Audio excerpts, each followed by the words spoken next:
Good evening. I'm Selwyn Collins, your host of CWS Conversations with Selwyn. Thank you for joining us. And for those of you who are joining us for the first time, a very special thank you. This evening is a very special evening. I'm not saying that all of our other guests are not important. Everyone that comes on this show is very important because I'm always looking for someone who has a story to tell, especially ordinary people doing extraordinary things, but also people who do things extraordinarily well. And why tonight is especially memorable and very special for us is because our guest tonight is an icon. I grew up hearing his name. A man who I consider a giant. When I was trying to put together the words for his ad, I was wondering, how can I capture the essence of Clive Lloyd? How can I let people know who he is and what he represents to us? And I thought of his stature. I thought of his grandness. But not just in size, but what he has accomplished over the years. The history that he has made. The legacy that he is going to leave us. So rich and so grand. And so I came up with the word giant. And tonight I am going to introduce to you Clive Hubert Lloyd, Giant Among Men. I am going to just read a bit of it. It's by a friend of mine from the Guyana Cultural Association, wrote this as a tribute to Clive Hubert Lloyd. And it goes like this. Clive Hubert Lloyd, CBE-AO, was born August 31st, 1944, Queenstown, Georgetown, Guyana. He was one of the most successful test captains of all time. He captained the West Indies between 1974 and 1985 and oversaw their rise to become the dominant test-playing nation. He led the West Indies in a record 74 matches, including 26 successive games without defeat, and to a record 36 victories. In 1971, he was named Wisden Cricketer of the Year and remains the most respected test captain of all time. He represented Guyana with pride, intellect, grace, and undeniable talent in first-class test cricket. His strategic thinking, coupled with his understanding of men and situations, certainly makes him one of the most esteemed Hall of Famer for the ages. He has left a remarkable legacy of excellence that will serve as a blueprint for others to emulate. Clive Hubert Lloyd is truly remarkable and is the pride of all Guyanese. He's acknowledged as a superb athlete, the ultimate gentleman, a man of integrity, and is recognized around the world as one of the greats of the game. At this point, I will take a break, and when we return, I'll introduce you to Clive Lloyd.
Mr. Lloyd. Yes, sir. Happy belated birthday. Thank you very much. Thank you. Congratulations on your recent Guyana Cultural Award 2013. It is an understatement to say we admire, respect, and love you for all your contributions to the game, our country, and injustice. Thank you. Thank you. You are considered one of the most destructive batsmen of all time and one of the most successful and respected captains of the West Indies. Arun Abha Sengupta, I hope I'm pronouncing his name correctly, remembers the Super Cat, who perfected the West Indian system of world domination through relentless space bowling. In 1985, you were made an honorary officer of the Order of Australia for your services to the sport of cricket, particularly to your outstanding and positive influence on the game. What does such an order mean, especially to someone who has received so many awards and honors? Well, I think especially from a country outside of the West Indies, it's obvious that you feel that you have done your sport proud and your country proud, and yourself for that matter. So really and truly it is indeed an honor, because I'm not so sure the Australians have given out that order, an honor of that nature very often. I think I might have been the first overseas person to receive it. Well, congratulations. Do you remember when you first held a bat? I know that's taking you back in time, but I want to explore your timeline a little. Oh, I was quite young, and the point is that I'm sure that you're aware that Lance Gibbs, excuse me, it's your cousin. Is my cousin, and I followed him around. I tried to emulate him, watched him, his every move. He has been an inspiration to me, because he was a professional through and through. And I can remember from small, 8 years old, cricketers from the Demerara Cricket Club coming to practice in our backyard, which was about 150 yards away, the Demerara Cricket Club. So we had some top cricketers playing in our backyard, really, and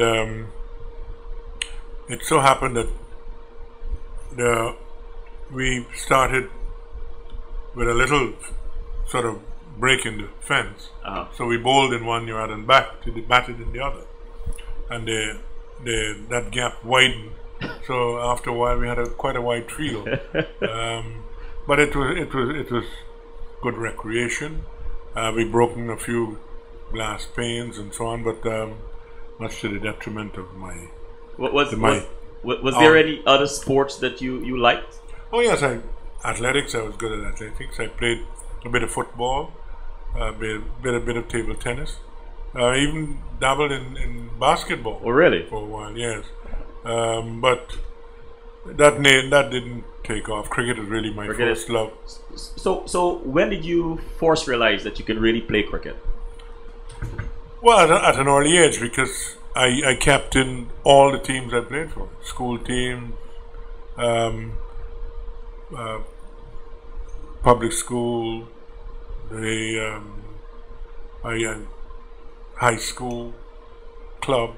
So the point is that I don't know if they just saw that I had leadership qualities, but from a really an early age, before I was 10, I think I was probably playing quite good cricket. Okay, I was going to ask you what was cricket like, playing cricket like when you were growing up in Guyana, but you started your introduction with that. But let me go into your cousin Lance Gibbs. He's 10 years older, and another world-class cricketer, and he was also born in Queenstown. He was also already in the game professionally by the time you got there.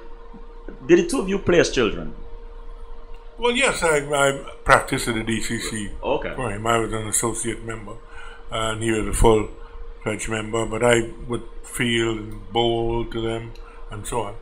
But I didn't play until about 16 or 17. 16 or 17. Yeah. So what was it like playing with him professionally?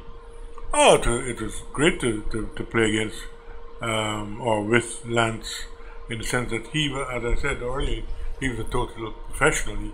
He always wanted to do things in a professional manner. Never suffered fools gladly, and but he's great encouragement to me. Let me move up your timeline a little. captain of the West Indies.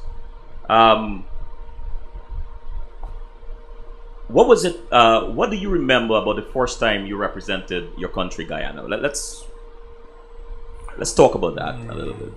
Well, I was totally, in awe of the occasion, and you could go. Border was like Lord's cricket ground.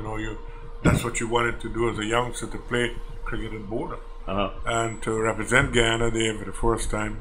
Oh yes, I was, as I said, awestruck. But the point is that I managed. I think I don't know if I made 12 and 20 something like that.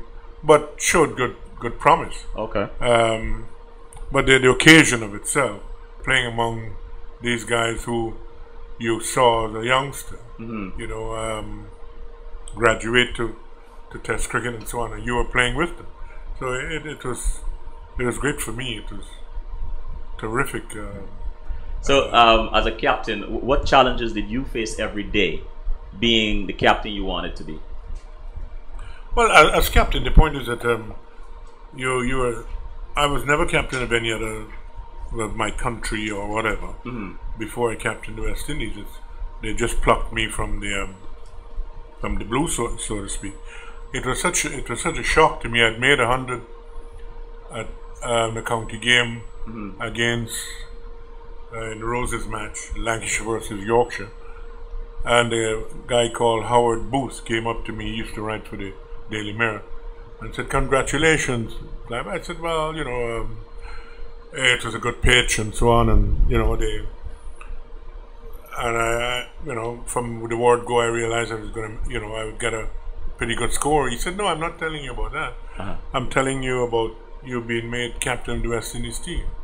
So they didn't even have the grace to sort of phone me or send me a letter or a telegram to let me know that I was captain of the West Indies team. If I was going, they didn't even know if I was about to sort of accept it. Right. But anyhow, that's the way I was told I was captain of the West Indies team.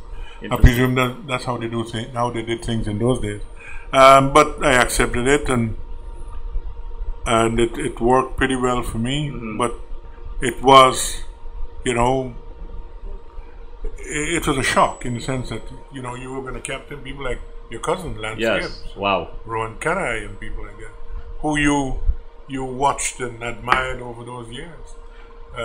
But I managed with their help, and a couple of the managers I had at the time. But it was a learning experience. You learned very quickly because you had to be so disciplined and I think and respectful, and respect is earned. And I had these youngsters who were all 20s and in their 19s, who you had to now groom. I'm coming to that. I have some specific questions to that. So it was not an easy time because you see, when you captain the West Indies team, you were captaining guys from different islands with different background and certain different cultures. So it's not like in England, they're Englishmen. Right. Or Australian, they're Australian. Right. Or Indians, they're Indians. Or Pakistanis, they're Pakistan. So it was not as easy as you might have thought. How would you describe your style? I think easygoing in the sense that one player did say that, listen, you lay down certain rules. When you're annoyed, we know that we've overstepped the line. I find them quite heavily because I believe in discipline. If I can come in before 12 o'clock, so could you. Yeah. And the point is that you're disturbing sleep of the other guys if we have a curfew. If you come in, and you're being dishonest in that respect. Is there a bowler you just enjoyed facing? You mean in the sense that he got you out, or you got the better of him? You got the better of him. Let's put it that way. No, not really. The point is that you didn't want a bowler who was easy to get. Okay. You wanted to bat against Dennis Lilly, Malcolm Marshall, Michael Holding, and Andy Roberts, because you know that it was going to be a torrid time. They wouldn't give you any quarter, and you didn't ask any. And I was saying that, right? Which bowler made you step up your game and earn your respect? No, they had a lot of them. You know, there's so many, but a couple come to mind. Dennis Lilly, Jeff Thompson. You had Roberts, Holding, if you played against those. Malcolm Marshall, Joel Garner. These guys were Sylvester Clark. Yeah, they made a fellow called Graham Mackenzie from Australia. We used to call him Garth because he was white shoulders, and very strong, mean looking fellow. Gosh. But we had people like Chandra Shekhar, where spinners are concerned, Derek Underwood. You know, so it was a varied amount of bowlers, and you know. But the point is that once you conquered them, you knew that you were in a good fight, and the runs that you got were valuable and well worth that sort of concentration.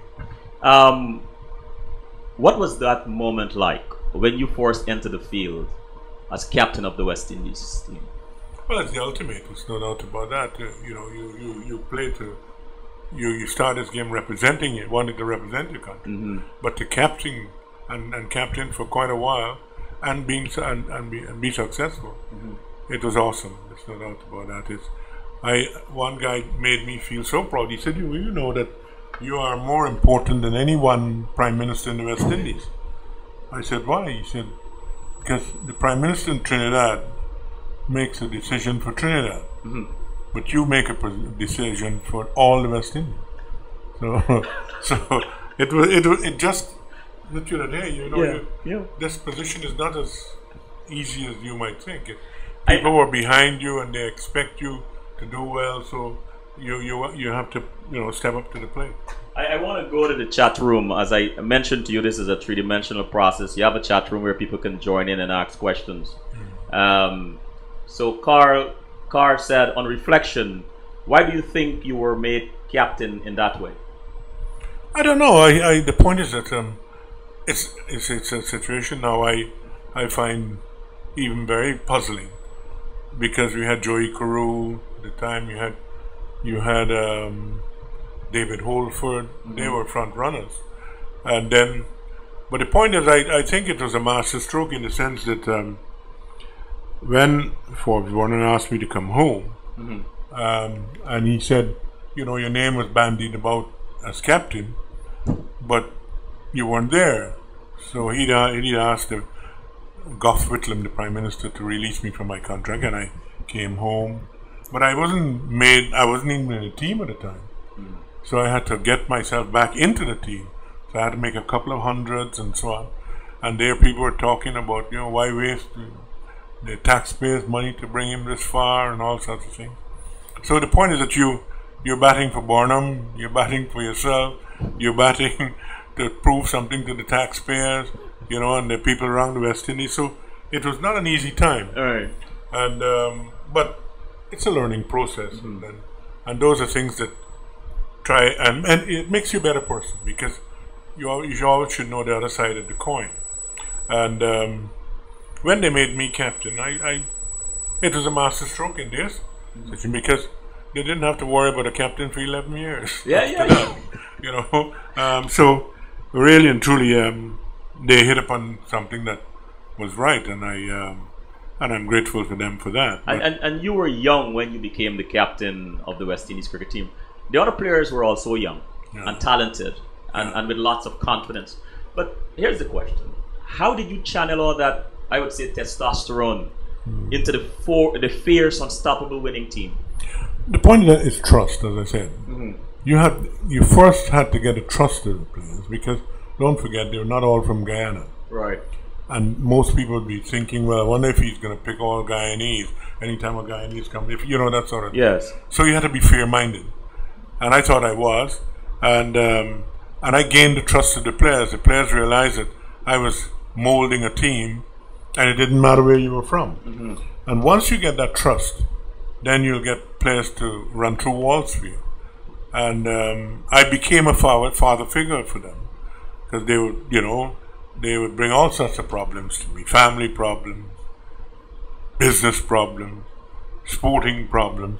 because they trusted you. And then I realized that, you know, that you had their trust, and that was important. And looking back, what do you think you would have done or like to have done differently? If I had the money to do it, yes, I would have had a better provident fund for our players. I'd have preferred wives to be on tour, if possible. Better hotels, better travel. We were traveling in economy class to Australia. Guys who were 6'10", and you know, it wasn't easy.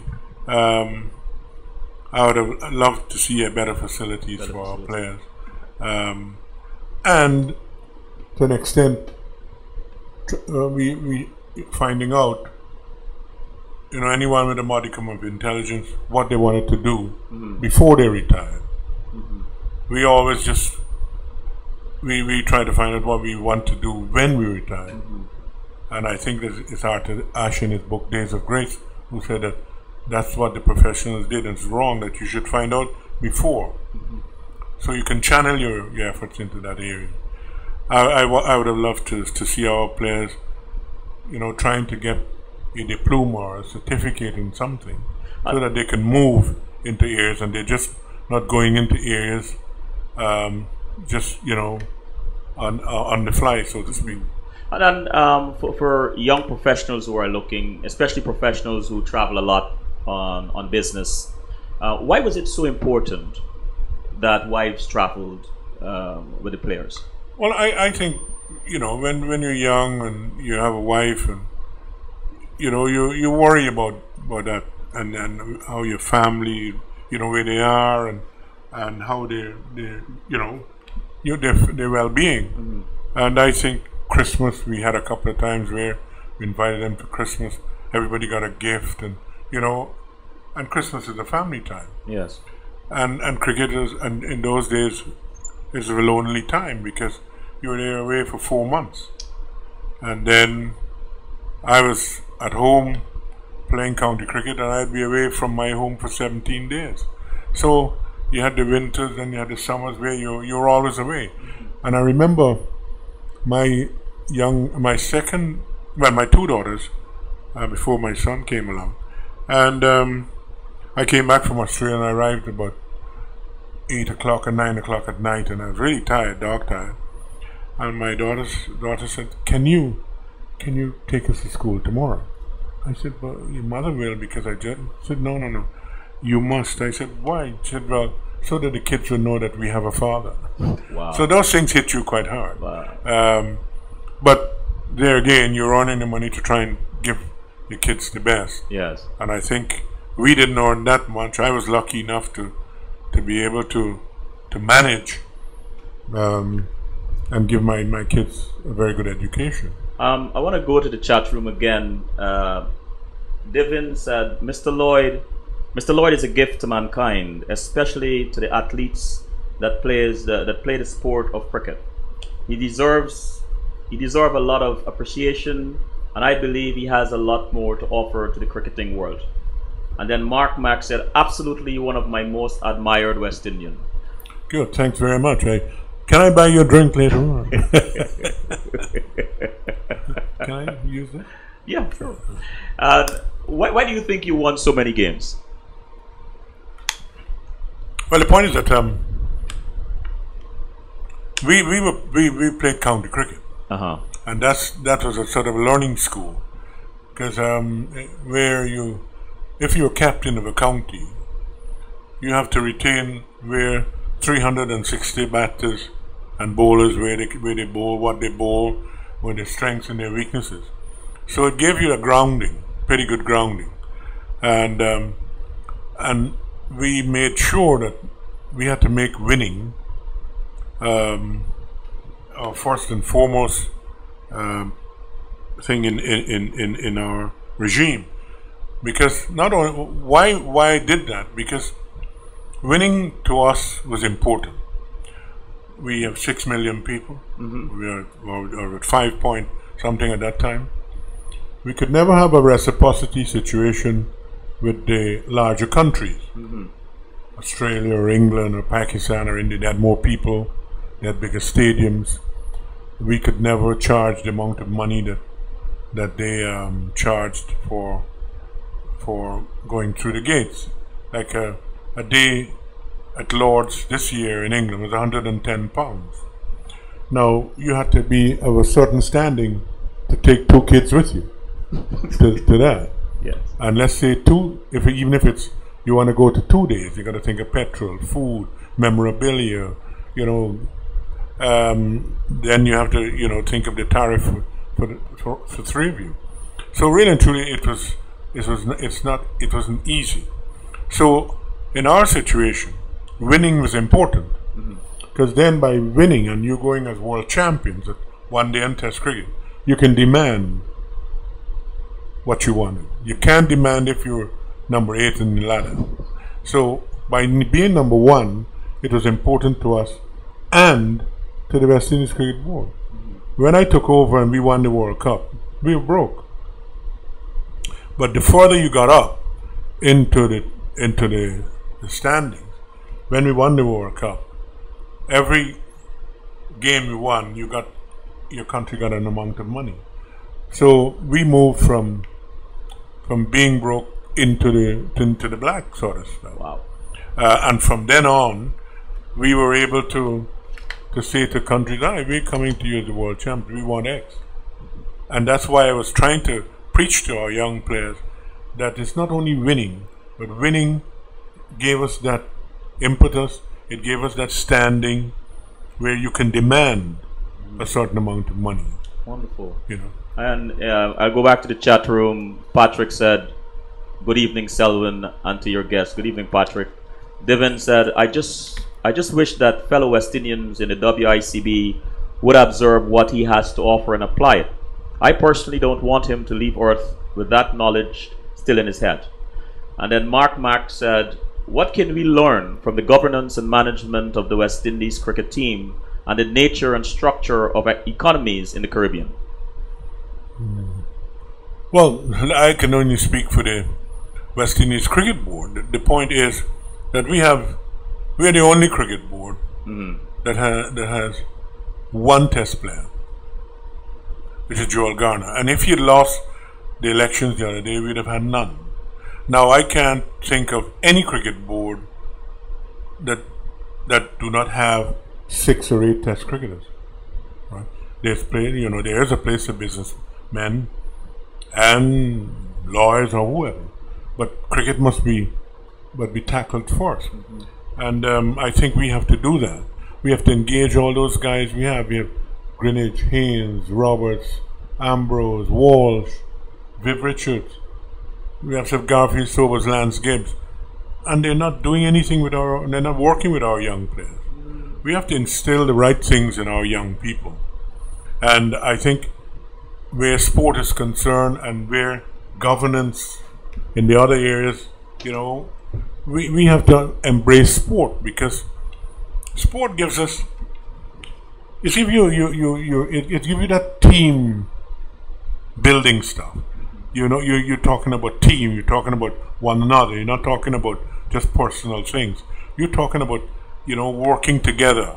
And isn't that what we want in the West Indies? Working together. Yes. I remember years ago I asked for 1 flag, 1 anthem, 1 currency. That was my theme in the 70s. And I spoke about it, but and there's a governor of the central bank in Barbados, and I met him at Rudy Webster's house in Australia, and he said it could be done. He mentioned it in his book that he wrote about finance in the West Indies. Now I'm wondering if we can work as a West Indies team, if we can work together as this West Indies unit, where I have to be worried about having an immigration form every time I pass through the West Indies. And if I go to Australia, if you go from Western Australia to Sydney, you don't have to worry about anything like that. Is it necessary? Are we working on things of that nature? Accepting one another and not thinking that because you're Guyanese you can't live in so many other countries, or if you're Trinidadian, why you can't live in another country. We should be able to move around freely. That's what the West Indians, we're living together, playing sport, you know. Why is it that we can't accept one another? You know, we have Guyanese living in all parts of the West. The Barbadians living in all parts of the West. Trinidadians live, you know what I mean? So what's wrong with that? And I think we have to embrace that. It's up to the politicians how they work around those sort of things. Because I find it very strange that I have to, every time I have to sign an immigration form, you know.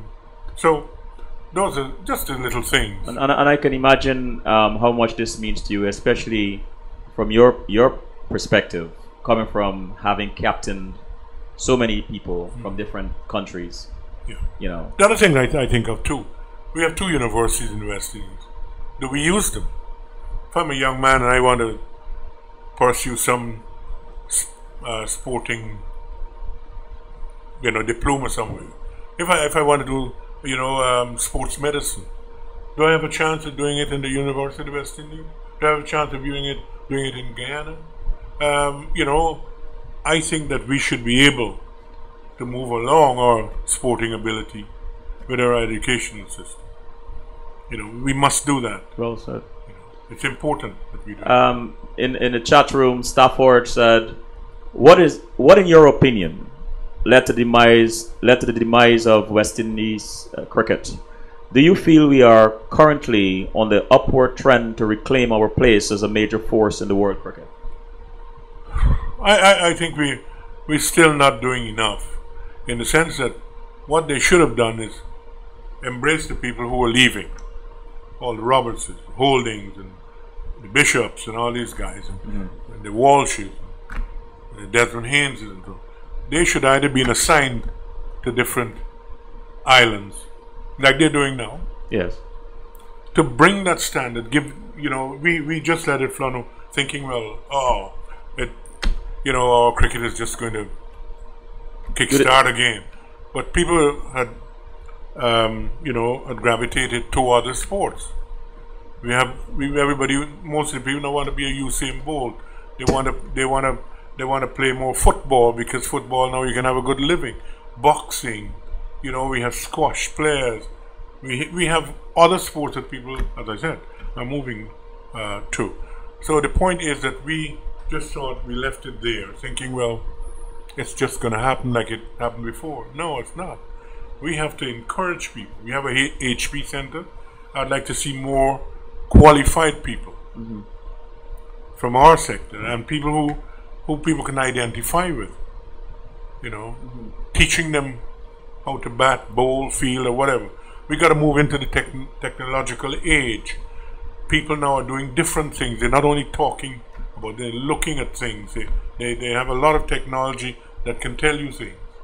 We have to go into that age, else we're going to be left behind. Well, and we are behind at the moment. Quote by the same this writer, Arunabha Sengupta. Captain Clive Lloyd transformed the philosophy of West Indian cricket, turning a band of supremely talented yet inconsistent, happy-go-lucky cricketers into ruthless machinery for destruction. To do that, he followed the way of fastest and fearsome of bowlers, running in one after the other in groups of 4. Opponents were battered, bruised, blasted away. No team had been more successful, and no captain since Douglas Jardine more criticized. Is that a fair description? And what came to mind as you listened to that? Yeah, well, I think that he's just being one-sided there, because Lance Gibbs played under me, Roger Harper played, so it was not all pace. Our best team is when Roger Harper was in there. And he played for 3 years. And because we had everything. We had the 4 fast bowls, we had spinners. We had a spinner, we had good, excellent batsmen, terrific wicket keeper. We had a terrific team. So they're only looking at one side. When we started, Lance was in the team. We had Padmore, we had Jumadeen, we had Inshan Ali, you know, we had Muhammad Ali, we had all the Alis you can think of, you know, but we had leg spinner from Jamaica. So it's not that we always had pace. Good. But all they were looking at is that pace that we had. And if you have it, why not use it? Why not use it? I don't see people saying that people were battered and abused by the Brazilian team or Arsenal or, you know. They're the best team around, best all-round team. And we had balance. Although we had 4 forwards, we had balance. And most teams, which are supposed to be top class, should have balance. And we did that. What are your memories of the 1979 World Cup? Well, we played extremely well. That was the second World Cup, and Viv and Collis King batted tremendously in the final, and they saw us home. We were so dominant. People were still afraid to play us. We were when we started out on a tour. It's how much we will beat them by. It's not if they will beat us, you know. So that confident. And the point is that we turned everything around. Years ago, if you didn't make runs against Australia or England, you weren't considered a good player or a great player. We turned that around. If you didn't make runs against us, you weren't considered a good player. I like that. What were some of the most memorable catches and stumpings you made as a West Indies player? Well, I took some terrific catches, I know. I remember one quite vividly where Viv Richards dived across, missed it, and I left my hand there and caught it just in front of my feet. But I've had some horrific ones too, where Derek Murray went for a catch, pulled his hand back, and it's off of Michael Holding and split the web of my finger. And I had to bat with 8 to 10 stitches at the end. But yeah, you know, we won the game, and that was important. You always rose to the occasion. Well, I hope most of the times, because you see, the point is I used to bat and try and bat for long periods to embarrass the youngsters into play. You see, and we had this other thing that happened in the past where if Shane Warne got 8 wickets against England, right? He's a great bowler. But if you got 8 wickets against the West Indies, we can't play spin. You know, those are all things that you had to, you know. I remember Gordon Greenwich. People are saying also, oh, we only because we have these 4 fast bowlers, and also they're saying some 1 or 2 unkind things. That's only the unintelligent. And then he got us some T-shirts made for all of them, and we went to practice in them, which says, class is class, form is temporary.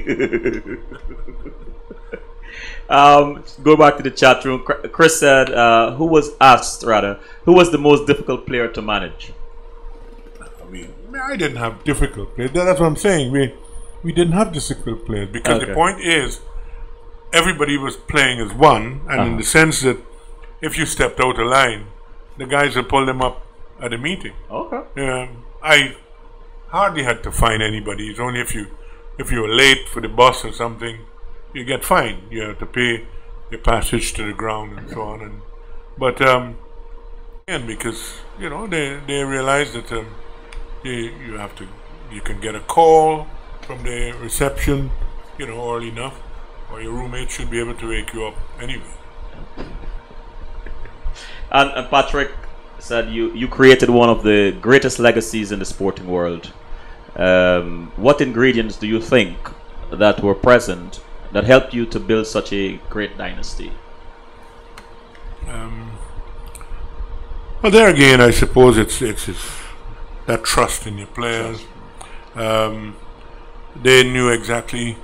Our players, when we had team meetings, you know, they were very good discussions, and then we'd have dinner, right? So we discussed all the players and so on. So it was, although we didn't have the luxury now of having you can see the Indian team, and every player you can see them batting or bowling, and then you work accordingly and how you're going to bowl to them.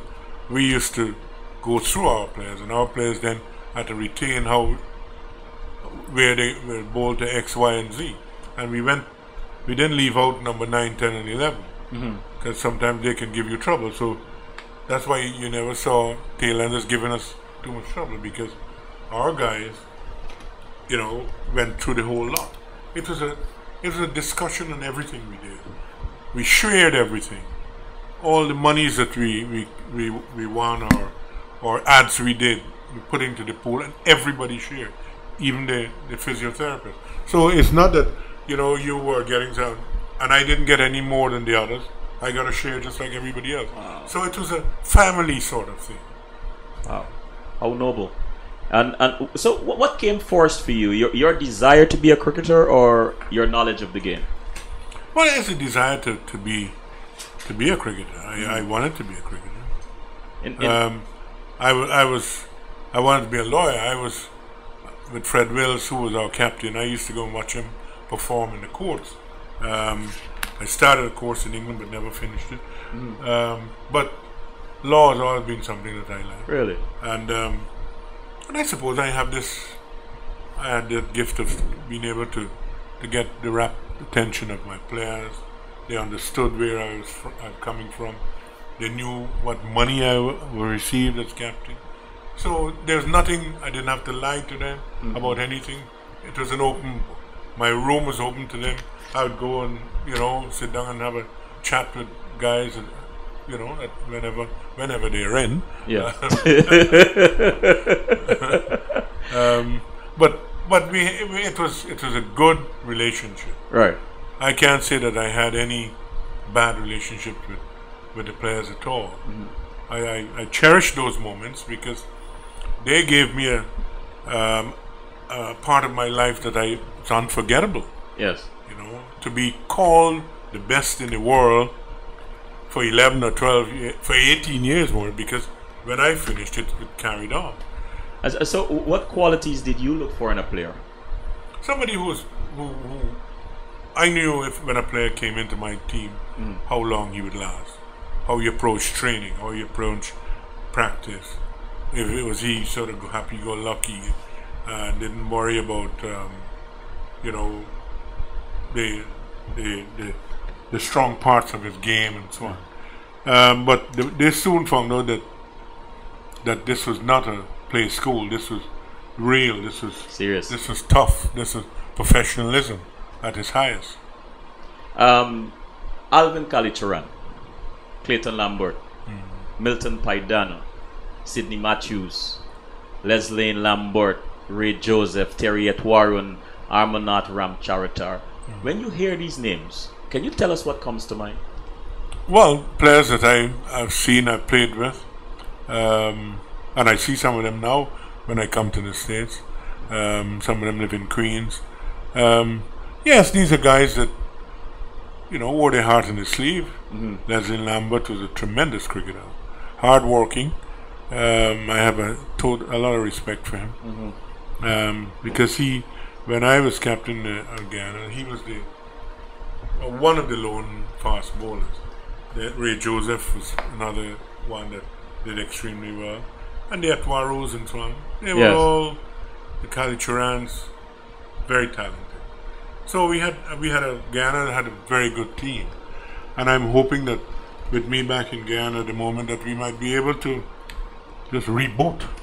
You know, you have hopes for that. Yeah, I think we have one or two good cricketers down there. Okay.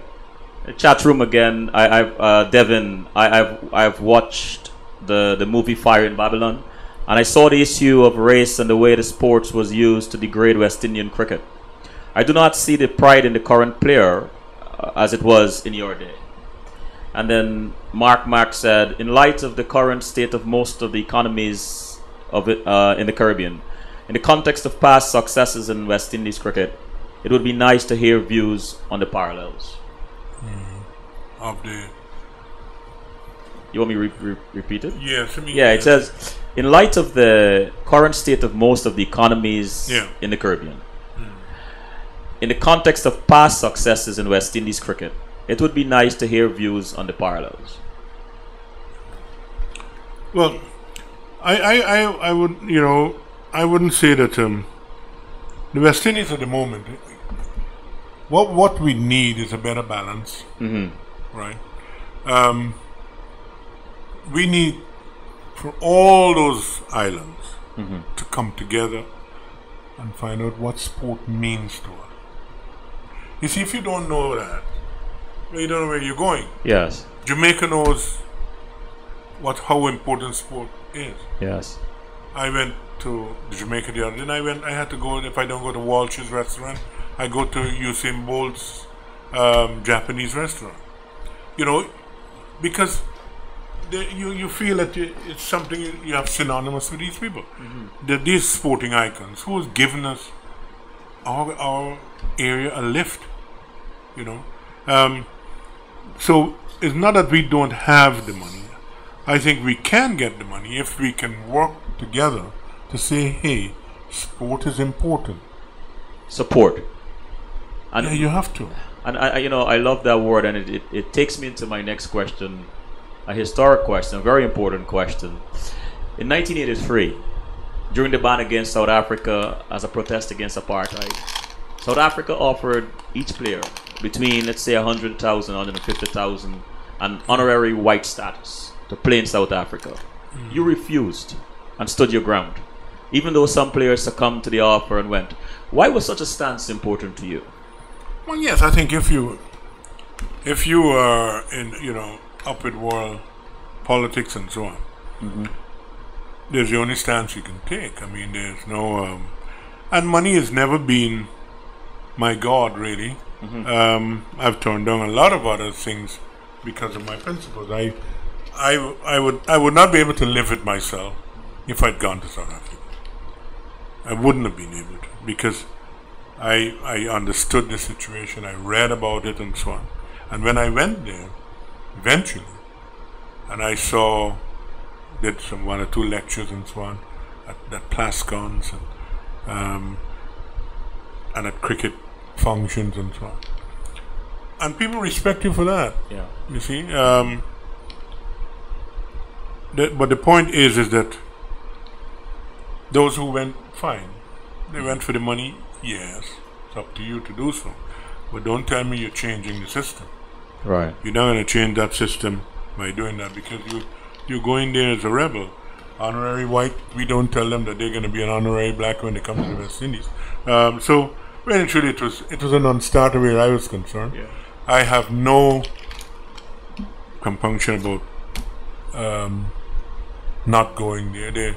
They'll have to. I spoke at the UN about apartheid in the 70s, the UN Security Council. So really and truly, it is, as I said, a non-starter. And it's not that I was flushed with money. $1 million would have done a lot for me at that time, but would you live with yourself? Yes. You know?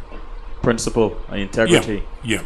It's important. Yes, I'm going to ask this question here before I take a quick break. Have you ever asked yourself why were you chosen to captain this team? I don't know. It's just that one of these things that happened. I think they were taking a punt on me, thinking, well, listen, let's try this man. I don't know. We can get rid of him once and for all. But it turned out that, these are the same people who refused to play me in a test match. And put me as 12th man, although I was in the 12. But, I hold no grudges.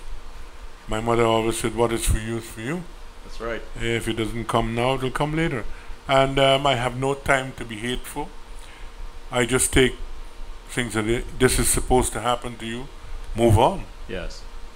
Let's take a break. We'll be back shortly.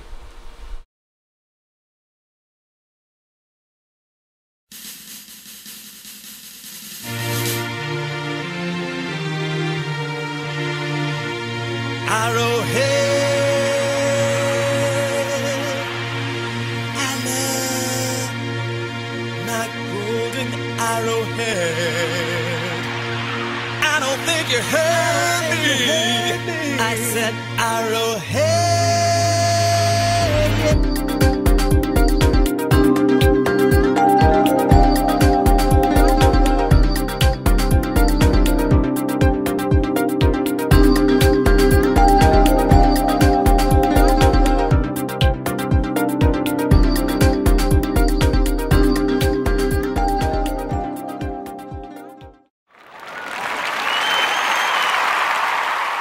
Clive Lloyd, So Lloyd, you are world renowned and have been written about more than any other cricketer. You've met with heads of states, kings, queens, perhaps. The cricket world reveres you. What is one thing about you most people do not know that will surprise them? That I'm easy to get along with. I can easy to speak with. Yes. And that I am approachable. Some people think that because you don't smile that you're unapproachable. That I normally tell people that I'm a nice guy. I'm easy to get along. Yes, thank you. You are from Guyana, obviously, which linked more to the rest of the Caribbean, at least at that time, more by trade and cricket than by culture. Yet you rose and brought the islands together, tying them into a force as never before. If they were one, what was your magic bullet? Magic bullet.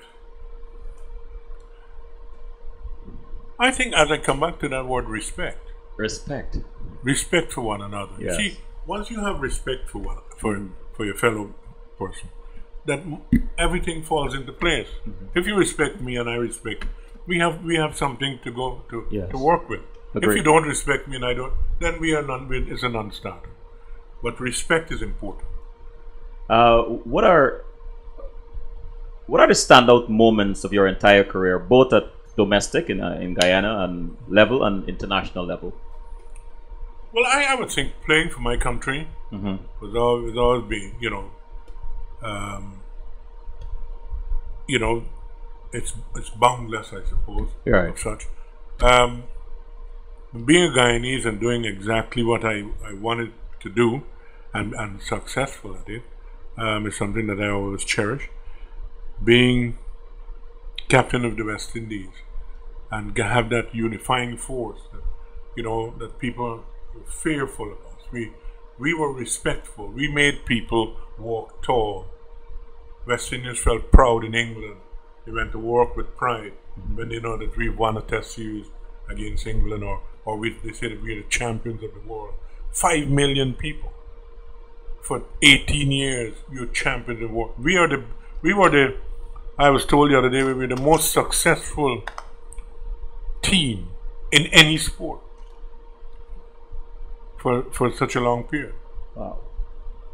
So we have a lot to be proud of, and we, when a Kishore, whatever the guy's name, the other day won a gold medal.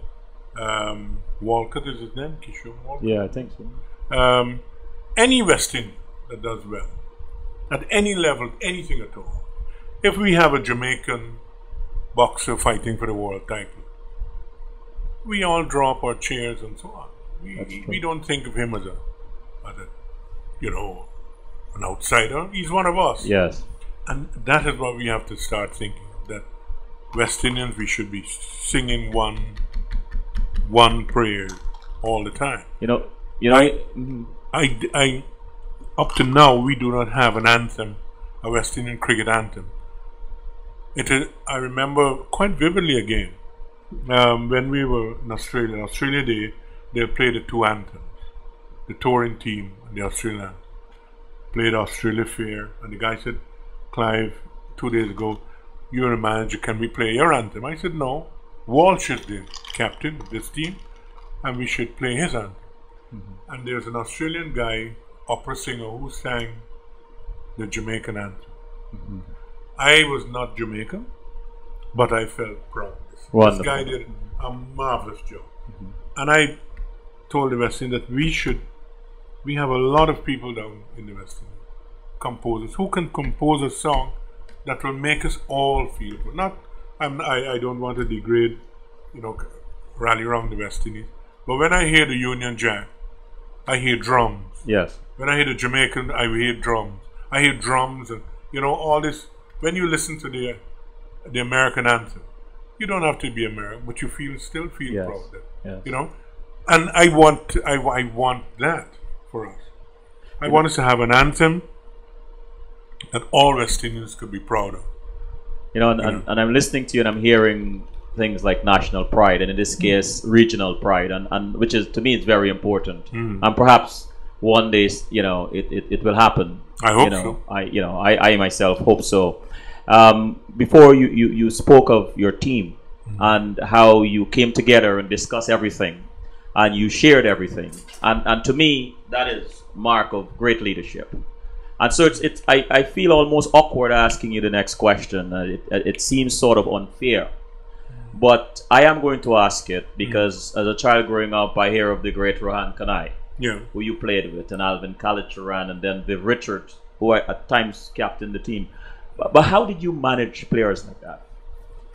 No, I think Rohan was quite respectful. I have no problems at all. It's a short while, it's the World Cup and so on. But the point is that you can kill people with kindness. Yeah.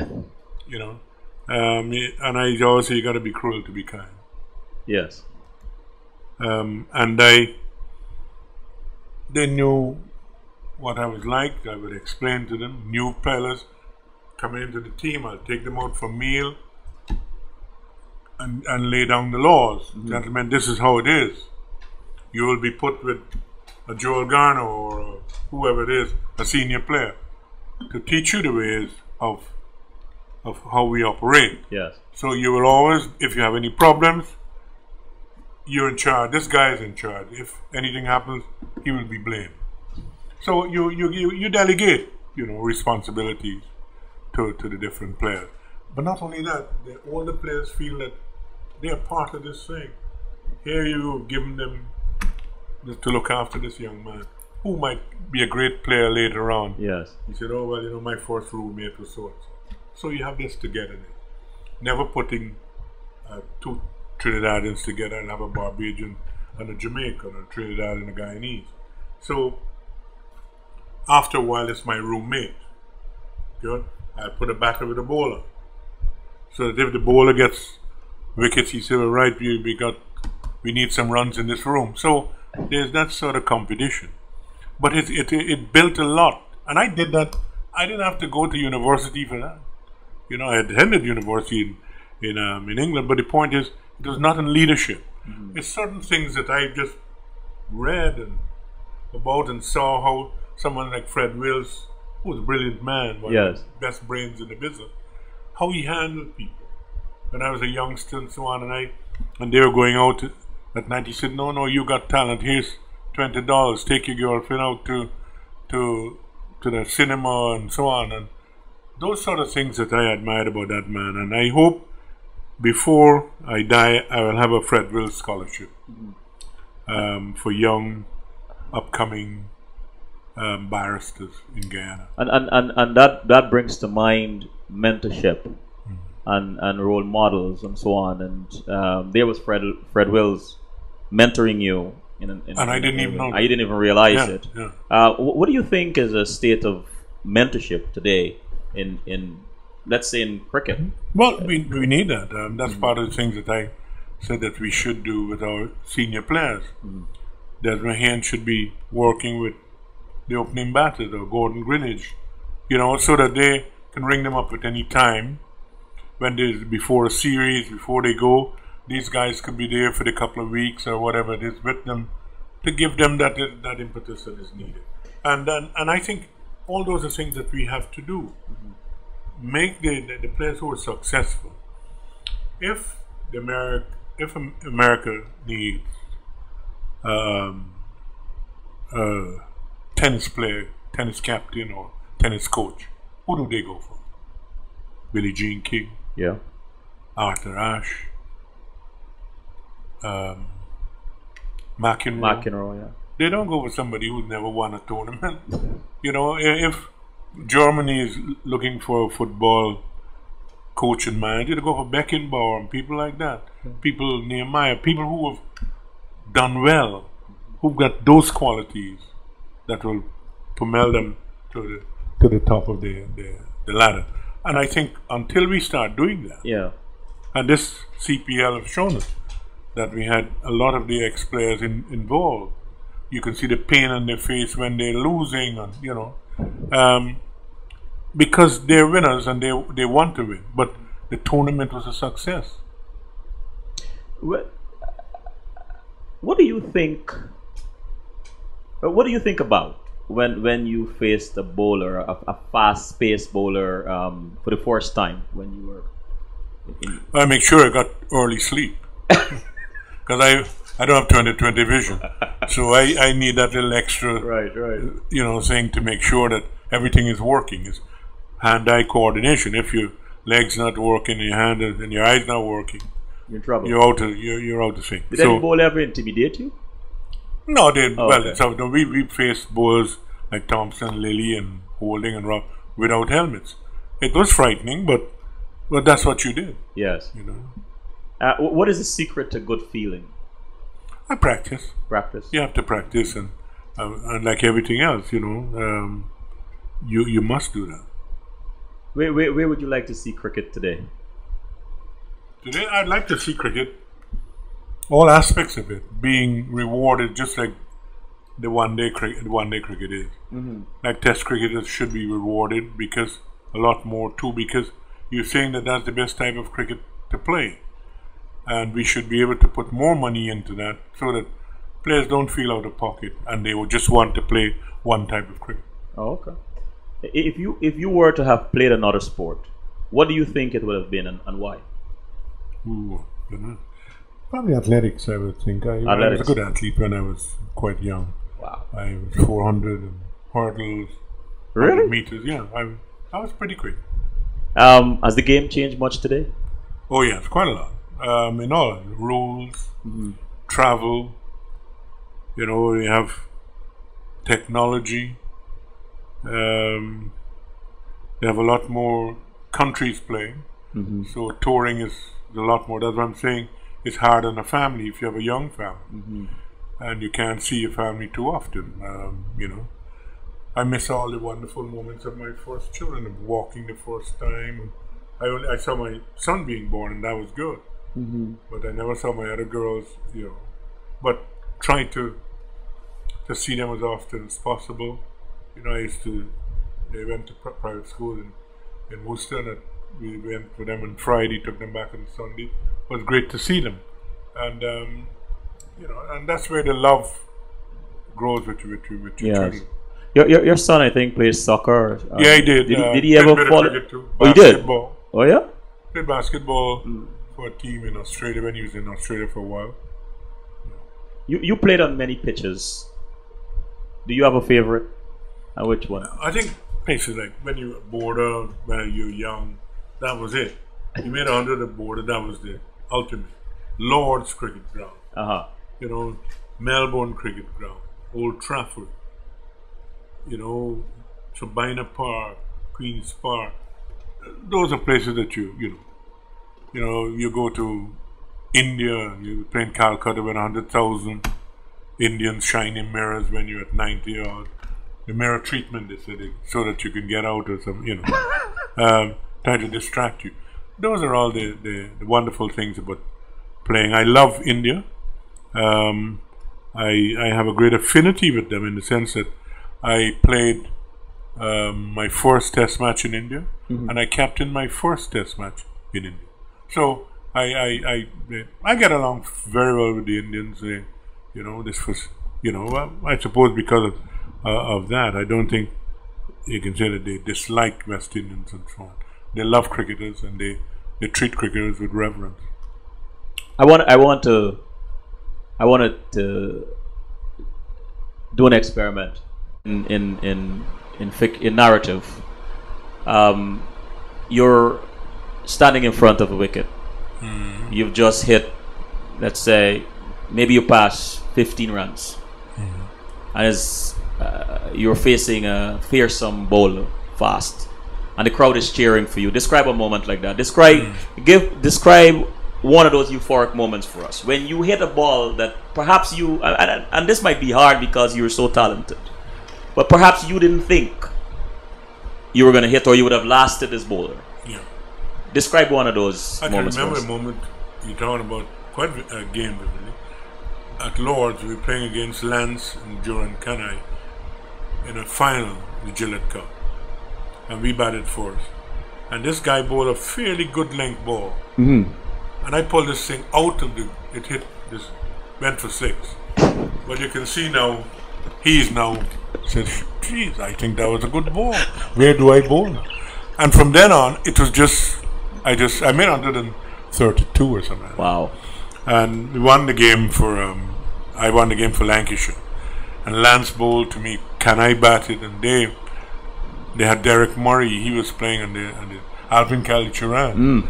And we won, and I was the only overseas player, and Farooq Engineer, who was a wicketkeeper from India, on our side. So they had more professionals than we did. Wow. Because at that time you can have more than 2 professionals. But it was one, and you can see that in itself turned the game. This guy didn't know what to do after that. Because if you have a good length ball and you hit out of the ground for 6, and that was it. But then you realize too, hey, this must be my day. You know what I mean? I'm gonna do another one of those. Yeah. I'll call some names, right? Yeah. And just give me a moment that you admired them.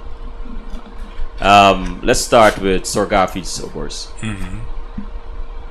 Give us a moment, something that he did at a particular time that you really was in awe. And I mean, that must be tough. Well, right, I batted with him several occasions. Wow. And at the other end. And I remember when we were playing in my first test match, and I moved up the order because I got 82 in the first inning, 78 not out in the second. And he said, young man, I'll tell you when we should have a go, because we had to make 180 out to win or something. And Chandrasekhar was doing extremely well, and Bedi and so. And then when we had about 30 or 40, he said, let's go. And we knocked it off, and I was thinking I was in. And he came and he said, oh, that's all right. So glad we finished it this early. I'm going to the races now. There's a 10,000 guineas. And he went off to the races. And I'm thinking, no, I still had my pads on. Thinking, no, that this is my first test match. But he was just a phenomenal person. I would do anything for Gary Sobers, I can tell you that now. Wow. He would have my last penny. Wow. He was so kind. He's a very nice man. I have nothing but good things to say about him. He is, and I like most of the cricketers that I have played with, but he was exceptional. Before I go to the chat room, I see quite a few messages coming in there. Another guy, Rohan Kanai. Marvelous cricketer, one of the best I've seen. He had a lot of talent. He was just great. He was a great player. You know, Rohan Kanai was one of the finest batsmen I have seen. And I batted with him, I watched him play, and you know, he's terrific. One more, Basil Butcher. Basil Fitzherbert, and he's 80 next week, I think. Yes. He's got a lot of ability. Oh, he was good. Basil, they were very close where batting is concerned. It's unfortunate that Basil didn't play much longer than he did, but he was a stalwart. He was truly a great cricketer. I think they might be trying to reach you, Basil Butcher, for his birthday. I think so. Yes, I think the son asked me if I could. Oh, okay. But I have to get back to Ghana. Yeah. All right, let me go to the chat room quickly. Karen said, Sir Clive, you have mentioned so many important aspects of a team, leadership, mentors, laying the law down, cohesiveness, etc. I hope we all understand that great athletes, great teams, islands, is this the end of it? Islands, hold on. Countries and regions to be successful all need these qualities. So happy to hear this coming from you. Prime example of greatness. I have taken notes, and yes, you are approachable and warm. Thank you. Clarence Bone said, Clive Lloyd is the best. I would like to hear his view of the latest West Indies. I would like to hear his view on the format of the latest cricket competition in the West Indies. Yeah, but they're talking about that CL T20. I mean, it was wonderful. And you had the Guyana Amazon, the Guyana team, more or less, but with Trinidadians, had a Pakistani, it had 2 New Zealands, and people warmed to them, you know, and that's great, and that's wonderful. The Zooks, St. Lucia team, had overseas players, and I hope that a couple more teams would join and make this a very 4 weeks that people can enjoy. They can come down and have their holiday and watching cricket and enjoying the West Indies. And I think it has been excellent because all the games were sold out and it was well organized. And I must give a lot of credit to Mr. Ramroop, who was in charge of the Lime McCoy, the title sponsor, which I'm brand ambassador. But he was good. He came up with the money to make sure that, you know, everything went well. And I think he's good, and I hope he continues to be involved in our cricket because we need local people to be involved in our cricket. Wonderful.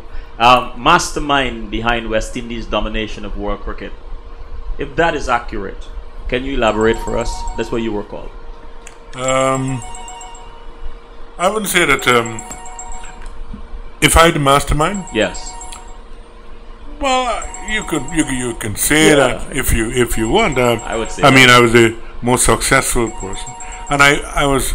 It's unfortunate when I retired, I didn't get a chance to continue with what I think would be important for West Indies cricket, because what would have happened? We'd have had that same system going, with people falling into that system, following it. We would have gone on to have an academy. It wouldn't have taken them 15 years to do so. I asked them before that, before I was finished. But one of our great players said, why should we follow Australia? But it's not of following Australia. They didn't realize that people were gravitating to other sports. Yes. So it's harnessing that talent and keeping it there. And I think that it was a mistake that they made. They got rid of a lot of us who were successful, who would have been able to guide the Laras and one or two others in the right manner. They would have had mentors. You know, we'd have had a much better system. England, India, Pakistan, Sri Lanka, Australia, New Zealand are all good teams. Did you plan a different strategy for each, and which among them had the most menacing bowlers? In the Pakistan, well, the point is that in the teams that I played always had very good bowlers. I mean, the teams that I encountered over a certain period. But surely the Australians in the 70s, you couldn't have Lilly, Thompson, Gilmore, Pascoe, Walker. They were fearsome. They were awesome sort of team, and you know that once you played against them, that you were in a battle, and they were in the ascendancy at the time. So we've had some terrific duels with them. Playing India in India is never going to be easy. They had good spinners. You have Pakistan in Pakistan, and then we had umpires. In those days, we didn't have referees. We had umpires from that country. Sometimes they were never to the standard, so you had to combat all of that. But we managed to beat everybody in their own backyard, which is something that we should be proud of. That's incredible. You know. Who did you enjoy facing as a batsman? I just enjoy. I know I had some good battles, and I thought that playing the Australians or playing India in India, wherever, if you're playing away from home, it was a battle. In England, you had the conditions were different. You know, you can have 3 different seasons in a day. So really and truly, it was that sort of experience that made you a better player. Okay. That you had to combat all these elements. You know, bad umpiring, bad pitches, you know, different weather conditions.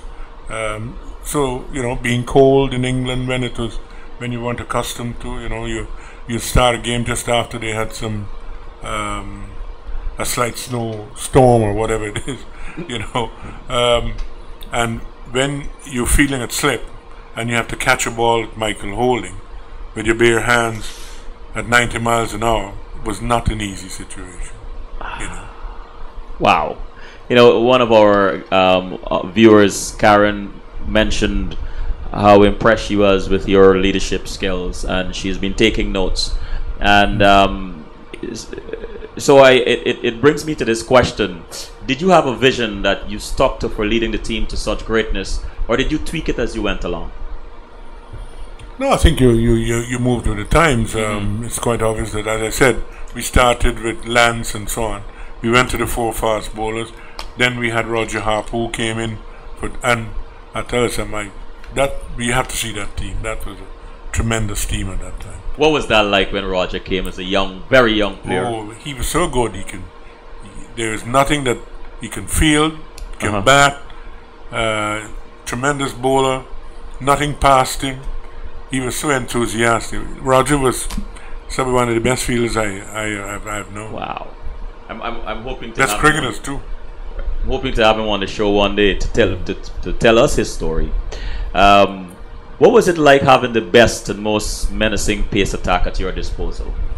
Well, it showed. It gave us some dominance, and we over the years we always took, the stick from other people. We had to put up with all sorts of things.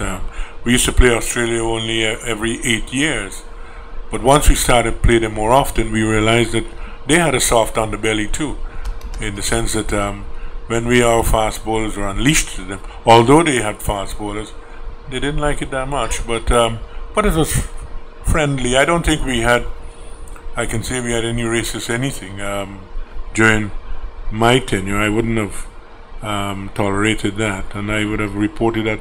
But it was keen rivalry. Okay. And in your opinion, is there a player today that stands out that you believe has the potential to become a great captain? In the West Indies? Yes.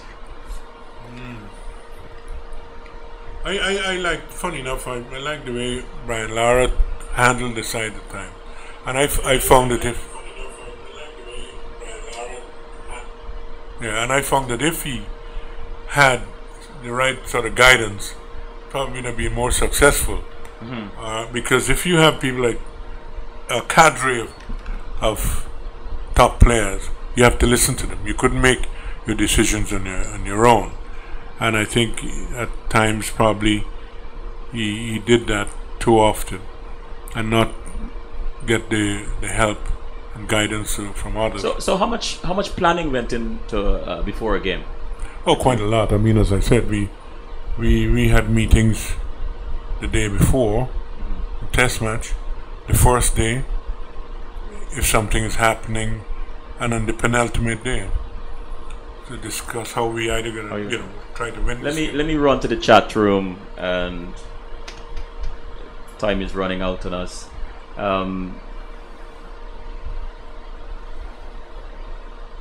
So Clarence Bone said, I attended QC with Roger, and I'm proud of him. Clive Lloyd continues to show the greatness by giving recognition to so many players.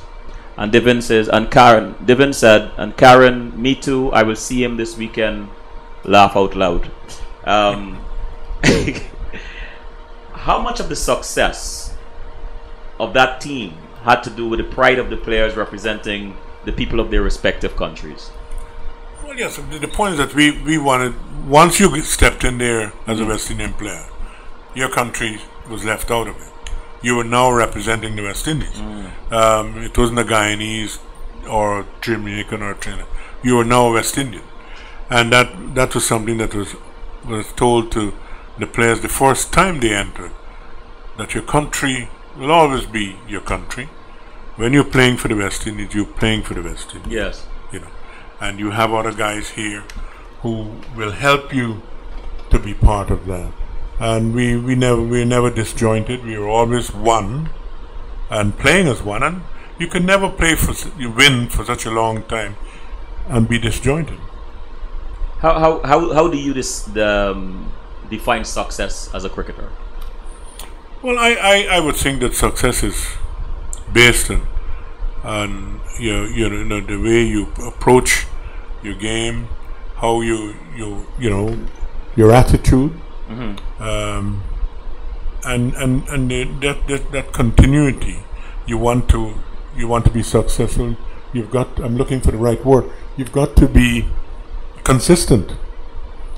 Greatness is about consistency. Yes. If you are going to be a great anything, you've got to be consistent, right? Be a batter, a bowler, or a captain. You've got to be out there. Whenever you finish, the stats will be there to say how well you've done, what you've done, that sort of thing. So consistency is important. Professionalism is important. Playing the game as it should be played. Not trying to, cheat. Because once you know you've won fairly, that your conscience is clear. And we've won, although under some adverse conditions and so on, umpiring, whatever, but we still came out on top. How West Indies team became a great team under your leadership. Did you need to get great players to become greater as the days went on? Yes, I wanted to do that. I remember there's a fellow from Barbados, very rich fellow, Sir Cow Williams is called, and I was in St. Lucia, and minister friend of mine, and he said, can you tell Clive what happened? And he said, when I had retired, this guy said he'd pay me 100,000 a year for 5 years, continue the trend of West Indies and keeping it there. And the then president said he don't think he can get that past the boys. Really? So this man was going to pay my salary. They didn't have to pay a cent, and they refused. Are you serious? Well, that tells you a lot, that either two that after a while, because you're so popular, that probably they wanted to get rid of you. Oh gosh! I have to ask this question. Many refer to you as Sir Clive Lloyd, and some still say Mr. Lloyd. Were you ever knighted? Yes, well, it was offered to me by Margaret Thatcher in the 80s, and there was a guy, Sir Walter Clegg, who was in the bombings with Margaret Thatcher in Brighton, and he was injured, and I think Jeffrey Arches asked why is Clive Lloyd not knighted, and he said that well, his government turned it down. So our government turned it down? Yeah. What was the reason for that? I don't know. I think when you find one of these days, you can find out from them. But it just shows you how we are, how small-minded we can be. I got a CBE, but the point is that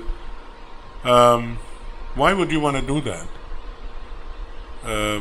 I can call some other names of government minister who was on the plane with me, who told me about it. Then I knew about it. But you see, you will have enemies, I suppose. You make enemies if you're successful or not. Yeah. But that doesn't change anything about me, about what I feel about my country, what I feel about the West Indies, and where I want them to go. It's given me my upward mobility, and I will always be grateful for the chance of them making me who I am. I know I had to put in that effort, but you'll have help at some stage from people.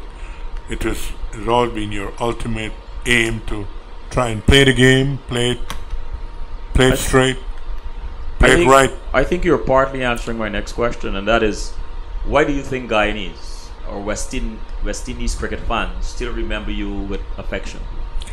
I think because they realize that here was somebody that honest that they can identify with. I was never one for airs and graces. I went along the same way as when I came along. I treat everybody as alike. I sign autographs because if it makes somebody happy, why not? Why not? I want to go to the chat room for a second. Clarence Bone said, Clive, your big bat has become a folklore. Can you tell us more about the type and size of bat you used at the peak of your career? Well, my bat was never heavy. What it had is a lot of rubbers on it because of my hands. I have very long fingers. Oh. So the bat used to spin around in my hand. But I would put enough rubbers there so that I felt, it felt comfortable. And you had to have a bat which you can pick up and, to play the different types of shots. Oh, okay. And Karen said, "Oh, what? I guess that's a response to the government turning down your knighthood." Mark Mack said, "Excellent." And Patrick, I'm simply elated listening to Clive Lloyd." Divin said, "Mr. Lloyd, what is for you will always be for you. No one can take your greatness away, and surely the God will not stop blessing you. I'm Guyanese, and I'm proud of you, my living hero." Thank you. For young captains today, what is the one piece of advice from your core of important principles that you would like to give them? I think we have to learn about. You're going to be a people's person if you're going to be a leader. You have to learn. When to be a people's person, you have to learn to know how to treat people. Mm-hmm. Can't get too annoyed quickly and so on. Weigh up situations. I think learning the rules of the game, accepting that this is something that's been before you were born. It will always be here, and you have to respect the game, the sport, or sport in general. Mm-hmm.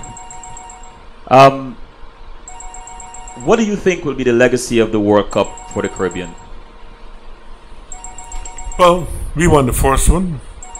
There'll never be another for us.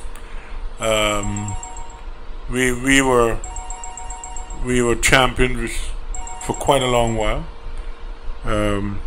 from people who come from different parts of the West Indies, separated by a lot of water.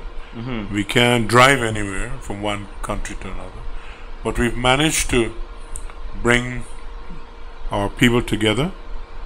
We've managed to be recognized throughout the world for our prowess, not only in sport, and not only in cricket, but in other sports. We need now to get our people to be recognized in other areas of sport, as we are in cricket and athletics and so on. I think we have tremendous talent in the West Indies. I would like to see, whenever we having an Olympics, that we should have a coming together of like they have that the Americans have an athletic association meeting. Yes. With all the West Indians, so you'll know how good you are. That to me would give everybody a lift, and you'll know where, if you can gain a medal or not. And that something should be happening more often. Felt like Usain Bolt. Usain Bolt should be going around the West Indies, even if it's just for a day, people to see him and see this legend. He's not only for Jamaica; he's a West Indian legend. And I would like to see more of that happening in the West Indies. Yes, and what do you think will be the legacy of the World Cup for the Caribbean? You mean the holding of it or the winning of it? Well, let's say the winning of it. Well, it's got to be. It's really got to be one of the best things that can happen for 5.5 million people. New Zealand never won it. Who else? You have Zimbabwe, South Africa. They've never won it. But 5 million people, we won it twice. We went to 3 finals. And so we have a lot to be proud of. That's for our Caribbean people. That's commendable. This time is so short, but I beg you for another 5 minutes. In the chat room, Patrick asked, how do you think Forbes Burnham's vision for a united Caribbean influence your own vision for uniting the Caribbean using cricket as a vehicle? Yes, I think Forbes Burnham had some visions. It's unfortunate that things didn't happen, but he was a West Indian by heart. Yes. He just not only thought about Guyanese. I remember when a friend of mine said he went to speak at the University of the West Indies, and they had all these placards. Yes. And after 10 minutes, they were sitting on them. Because he had vision, it's no doubt about that. We had some great visionary. You know, people might not think, a lot about him, but Chetty Jagan and Forbes Bornham and Desmond Hoyt, they have visions of what a Guyana should be like. Mm-hmm. And I sincerely hope that in the not too distant future, that we can all be living as one and seeing one another, not as an Indian or a black or a Portuguese, but as a Guyanese, because whenever we are outside of Guyana, we seem to get along so well. Yes. Yes. In the chat room, Mark responded to Patrick's question. I'm simply elated listening to Clive Lloyd, I think. Devin said,